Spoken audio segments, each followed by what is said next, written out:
నేనైతే ఎప్పటి నుంచో యూట్యూబ్ స్టార్ట్ చేద్దామని అనుకున్నా. యాక్చువల్లీ 2-3 ఇయర్స్ బ్యాక్ నుంచి యూట్యూబ్ స్టార్ట్ చేద్దాం అనుకున్నా. కాకపోతే టైం ఉన్నప్పుడు చేద్దాం, పర్ఫెక్షన్ వచ్చిన తర్వాత చేద్దాం, కొంచెం యూట్యూబ్ నేర్చుకున్న తర్వాత చేద్దాం, ఏ రోజు చేద్దాం, ఆ రోజు చేద్దామని ఇలా పోస్ట్‌పోన్ చేసుకుంటూ అయితే వచ్చాను.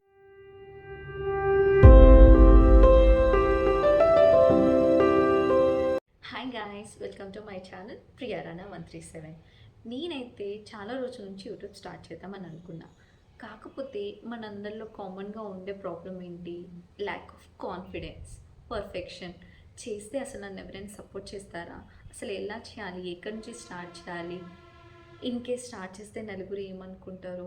సో, ఇలాంటి థాట్స్ తోటి చేయాలని ఇంట్రెస్ట్ ఉన్నా కానీ మనం చాలా వరకు అయితే చేయకుండా ఉన్నాం. సో, ఫస్ట్ ఆఫ్ ఆల్ ఇలా థింక్ చేసి నేను యూట్యూబ్ స్టార్ట్ చేయడం అయితే చాలా డిలే చేసుకుంటూ వచ్చాను. సో, ఇవన్నీ పక్కన పెట్టి నేనైతే ఒక డెసిషన్ తీసుకున్నాను.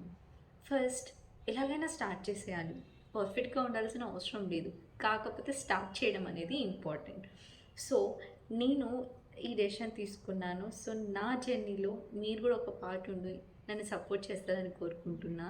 సో, ఈ జర్నీలో మంచి మూమెంట్స్, నా లైఫ్ ఎక్స్‌పీరియన్స్, ఇంట్రెస్టింగ్ కాంటెంట్ అంతా మీతో షేర్ చేసుకోవాలని అనుకుంటున్నాను. సో, మీరు నన్ను సపోర్ట్ చేస్తారని కోరుకుంటున్నాను. సో, మీరు కూడా నా జర్నీలో ఒక పార్ట్ ఉండి సపోర్ట్ చేయండి. సో, నాలాగా యూట్యూబ్ స్టార్ట్ చేయాలని ఆగిపోయిన వాళ్ళకి నేనేం చెప్పాలనుకుంటున్నా అంటే, ఇప్పటికే లేట్ అయిపోయింది, స్టార్ట్ చేయండి. వాళ్ళేమనుకుంటారు, వీళ్ళేమనుకుంటారని ఫస్ట్ అయితే అస్సలు థింక్ చేయకండి. కాన్ఫిడెంట్‌తోని మంచిగా స్టార్ట్ చేయండి. అండ్ వన్ మోర్ థింగ్, నీతో తిరిగేటోళ్ళు, నీ పక్కన ఉండేటోళ్ళు ఎప్పటికీ రియల్ సపోర్టర్స్ కాదు. ఇది మాత్రం ఒకటి గమనించుకోండి.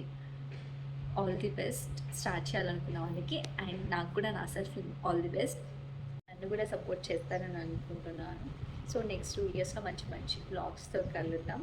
Until then bye. సబ్స్క్రైబ్ చేయడం మాత్రం మర్చిపోకండి.